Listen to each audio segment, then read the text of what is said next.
Isso aí, bom dia Paula, bom dia para todo mundo. Agora são 9 horas e 21 minutos, 22 minutos agora pelo horário de Brasília.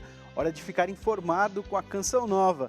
Vamos conversar com nossos repórteres aqui em São Paulo. O André Cunha faz um alerta sobre a nova onda de calor que está chegando na região. Olha, teve cidade paulista em que os termômetros registraram mais de 40 graus. E falando em clima, nós vamos a Brasília conversar com o padre Roger Araújo. Ele vai atualizar sobre o clima no Congresso, na CNBB, tudo o que está acontecendo por lá. Vamos também dar um giro por Portugal, Londres, Oriente Médio, conversando com nossos correspondentes. E claro, não podia faltar o Papa Francisco. Ele acaba de cumprir uma agenda intensa de quase uma semana na África e já teve compromisso hoje no Vaticano. CN Notícias, edição da manhã, está começando.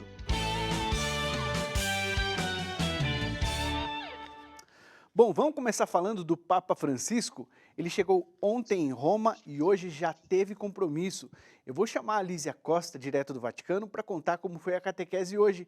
Oi, Lísia, bom dia. Você estava com saudade do Papa depois de quase uma semana, ele na África, né? Bom dia. Bom dia, Rodrigo. Bom dia a todos. É claro, faz muita falta a presença do Papa aqui no Vaticano. É sempre um vazio quando a gente passa na quarta-feira, não tem o Papa, no domingo também, sem o Ângelus. A presença dele traz uma grande alegria ao nosso coração e, é claro, estávamos com saudade dele. Mas ele voltou, chegou ontem, por volta das 7h30 da noite aqui no Vaticano, depois de um voo de mais de 9 horas, depois também de ter passado na Santa Maria Maior para rezar, agradecer pela sua viagem diante do ícone de Nossa Senhora. E hoje cedinho, já para a catequese, centenas de milhares de fiéis participaram com ele desse momento.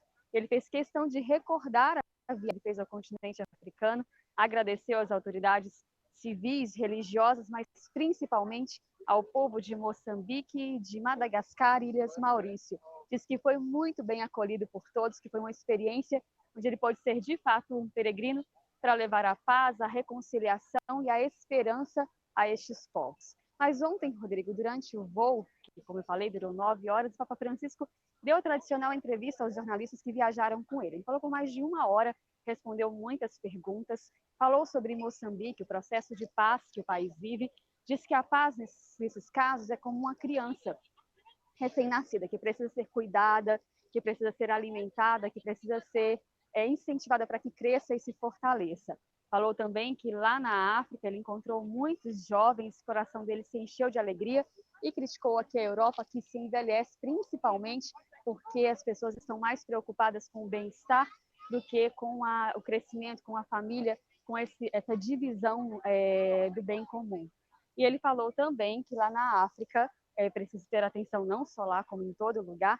A xenofobia, ele disse que é uma doença, pediu muita atenção a isso, e também a colonização ideológica, falou que não se pode massificar de maneira alguma essa questão. Uma última coisa é que ele falou dos Estados Unidos, que tem criticado algumas posturas dele, disse que toda crítica é bem-vinda, mas que ele quer sempre, ele é contra o cisma, mas quer sempre que a igreja esteja unida, principalmente a partir da mansidão. Rodrigo.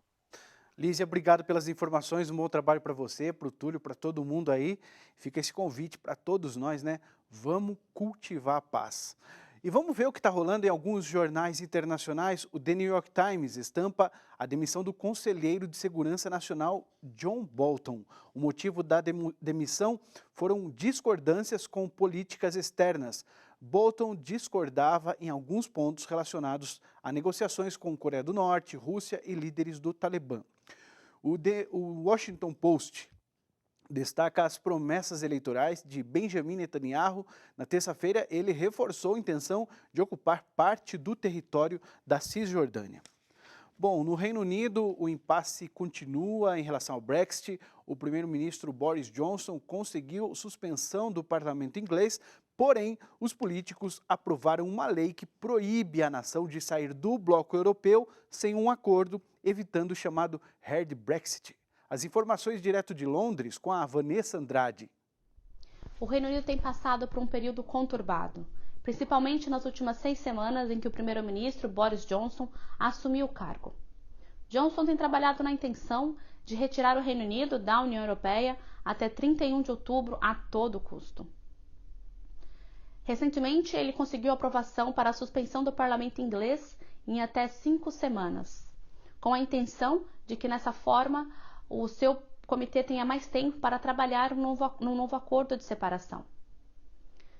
Porém, essa manobra tem sido considerada como arbitrária, já que o parlamento britânico retornará às funções em 14 de outubro. Nas últimas horas antes da suspensão, o parlamento britânico aprovou uma lei que proíbe que o Reino Unido saia da União Europeia sem um acordo. Na prática, isso faz com que Johnson seja forçado a pedir uma extensão de 3 meses no prazo do Brexit, caso nenhum acordo seja aprovado até 19 de outubro. E ele pode ser obrigado a pedir essa nova extensão da data limite. Os parlamentares britânicos também estão preparando uma ação legal caso o primeiro-ministro desobedeça essa nova legislação.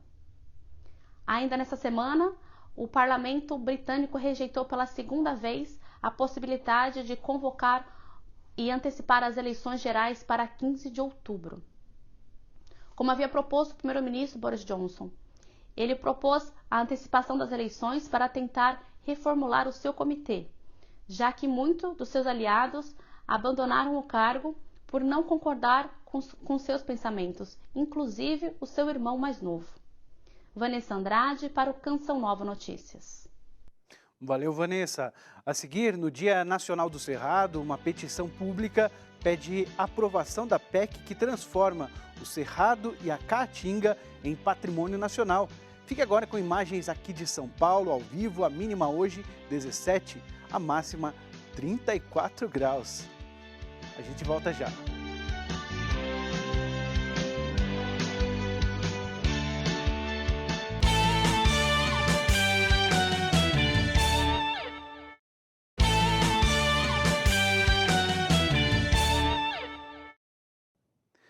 CN Notícias, edição da manhã de volta. Hoje é Dia Nacional do Cerrado. No Congresso Nacional vai ser entregue uma petição pública pedindo a transformação do Cerrado e da Caatinga em patrimônio nacional. Vamos a Brasília conversar com o Padre Roger Araújo. Bom dia, Padre Roger. Quais os destaques hoje aí do Congresso, da CNBB? Muita informação, hein? Muito bom dia, Rodrigo. Pois é, nesse clima seco aqui da capital federal, esses dias a umidade do ar aqui em Brasília continua muito baixa, Rodrigo. Semana passada bateu recorde do mínimo de 8% de umidade do ar. Essa semana melhorou um pouco, mas ainda continua aqui em Brasília em tempo de alarme em relação à temperatura. Não é permitido atividades físicas no período da tarde e todos os cuidados possíveis, porque o Cerrado é um clima muito seco e, sobretudo, nessa época do ano, agosto, setembro e até meados de outubro, os cuidados são especiais. Mas o Cerrado, Rodrigo, é uma vegetação muito especial, é um dos biomas com muitas riquezas do nosso Brasil, tanto o Cerrado como a Caatinga, que você citou bem. Então, essa petição foi apresentada ao Congresso Nacional com mais de 560 mil assinaturas, pedindo justamente isto, que o Cerrado e a Caatinga sejam transformados em patrimônios. A ideia de transformá-los em patrimônio nacional é justamente por causa da preservação, do cuidado e para evitar os desmatamentos, os incêndios e todos os cuidados que nós temos observado com a natureza. Por isso, o olhar nosso em relação à natureza não é somente para a Amazônia, mas para os outros biomas também, no caso aqui do Cerrado e também da Caatinga. Agora, lá dentro do Congresso Nacional, o clima político continua também esquentando, porque hoje era para se votar a reforma da Previdência no Senado, mas os líderes não chegaram a um acordo. Houve líderes que estavam descontentes com a data, queriam que se observasse o prazo legal da leitura na Comissão de Constituição e Justiça para depois ser votado no plenário. Por isso ficou para a próxima semana, Rodrigo, a aprovação, então, da reforma da Previdência no Senado Federal. É importante lembrar que vai ser votado o texto básico e depois os destaques votados em outra eleição. Também será instalada aqui no Congresso Nacional as comissões mistas. 3 comissões importantes estão sendo instaladas, que é a Comissão para o Abono Anual do seguro social, é uma das mais importantes, e outros temas voltados também à questão da Previdência para ser discutido aqui no Congresso Nacional. Agora eu quero chamar a atenção, Rodrigo, para o encontro dos bispos eméritos. Está acontecendo aqui em Brasília o 5º Encontro Nacional dos Bispos Eméritos. Eles estão aqui desde segunda-feira, discutindo a atuação pastoral, os cuidados com a saúde e a importância que tem, com todos os méritos que têm os nossos bispos que já trabalharam em nossas dioceses, as contribuições que eles podem dar para a igreja de hoje. Graças a Deus, nós temos bispos eméritos aí muito significativos para a nossa igreja. Um bom dia para você, Rodrigo. Ações, Padre Roger, um abraço. Bom, pela primeira vez, a Unicamp conquistou a maior premiação internacional de oftalmologia. O serviço de oftalmologia do Hospital das Clínicas da Unicamp recebeu reconhecimento máximo em ações de prevenção à cegueira. Quem tem detalhes direto de Lisboa é a repórter Cíntia Santos. O Hospital das Clínicas de Campinas recebeu o prêmio Antônio Chantot, um prêmio português que incentiva a investigação. O hospital, que recebe mais de 1.000 utentes por dia para o tratamento e prevenção de cegueira, ganhou o prêmio de 1 milhão de euros, o que equivale a mais ou menos R$ 4.500.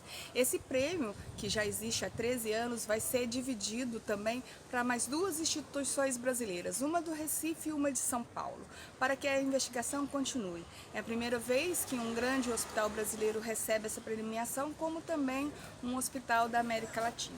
Cíntia Santos, de Lisboa, Portugal, para o Canção Nova Notícias. Obrigado, Cíntia, pelas informações. Agora a gente fala sobre o estado de saúde do presidente Jair Bolsonaro. Ele está sem dor ou febre após ter sido submetido à 4ª cirurgia desde que levou uma facada no abdômen em setembro do ano passado.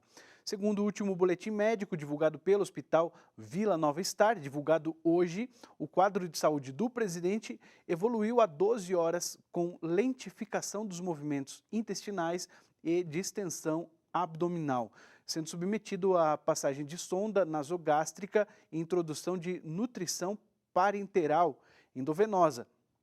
Os exames laboratoriais encontram-se estáveis. A reintrodução da alimentação por via oral será avaliada diariamente e ocorrerá no momento oportuno. Segue com medidas de prevenção de trombose venosa profunda e realizando fisioterapia motora por ordem médica. O presidente segue com visitas restritas. A seguir, a Defesa Civil do Estado de São Paulo emite alerta sobre forte onda de calor. E quem vai falar sobre esse assunto é o André. Rodrigo, eu tive que vir para a sombra, porque está quente o sol, mas eu quero te dizer outra coisa. A gente chegou aqui por volta de 9 horas da manhã e aquele termômetro aqui que fica na zona sul da capital estava marcando 27 graus. Agora já marca 30 graus, muito quente aqui em São Paulo, Rodrigo. Você fica com as imagens do céu azul da capital. O Canção Nova Notícias volta daqui a pouco.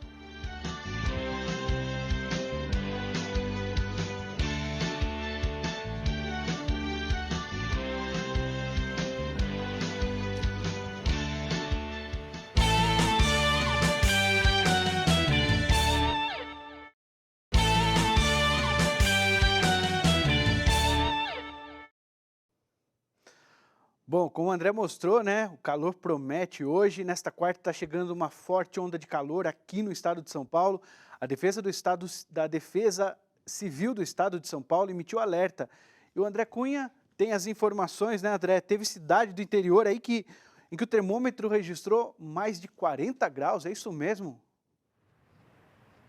Exatamente, Rodrigo. Ilha Solteira é o nome dessa cidade, fica no extremo oeste do estado de São Paulo, 40,6 graus no dia de ontem, foi a maior temperatura do ano nesta cidade. E olha, a previsão de temperaturas máximas aqui para algumas cidades do interior beira os 38 graus. Por exemplo, Ribeirão Preto, Araçatuba, Presidente Prudente, Marília e Barretos terão temperaturas entre 35 e 38 graus. A região metropolitana de São Paulo, o Vale do Paraíba, Litoral Norte, outras regiões do estado terão temperatura em torno de 35 graus, muito quente, Rodrigo. E olha só, segundo os meteorologistas, esta bipolaridade do clima é normal, porque a gente se aproxima da primavera, que deve se iniciar no dia 23 de setembro. Então, segundo os especialistas, isso acontece naturalmente, né?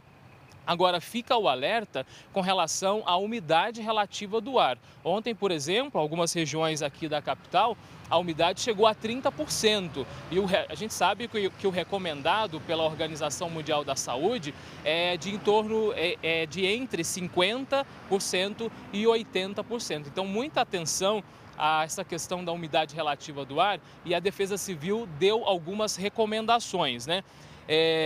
A pessoa deve evitar a exposição ao ar livre, exercícios físicos e etc., nos momentos mais quentes do dia, entre as 11 da manhã e as 5 horas da tarde. Permanecer em locais protegidos do sol, evitar sair ao ar livre sem a proteção solar, usar o soro fisiológico nos olhos e nas narinas para umidificar e também umidificar o ambiente com um umidificador de ar ou aquelas recomendações tradicionais, né? A toalha molhada, a bacia de água, isso tudo ajuda a umidificar o ambiente. Bom, o tempo seco no estado de São Paulo prevalece, mas também tem tempo seco em outras regiões do Brasil. Vamos conferir como fica o tempo por todo o país.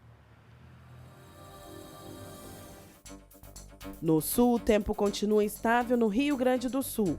No oeste de Santa Catarina e do Paraná, as nuvens aumentam no decorrer do dia e tem pancadas de chuva a partir da tarde. Tempo firme nas demais áreas.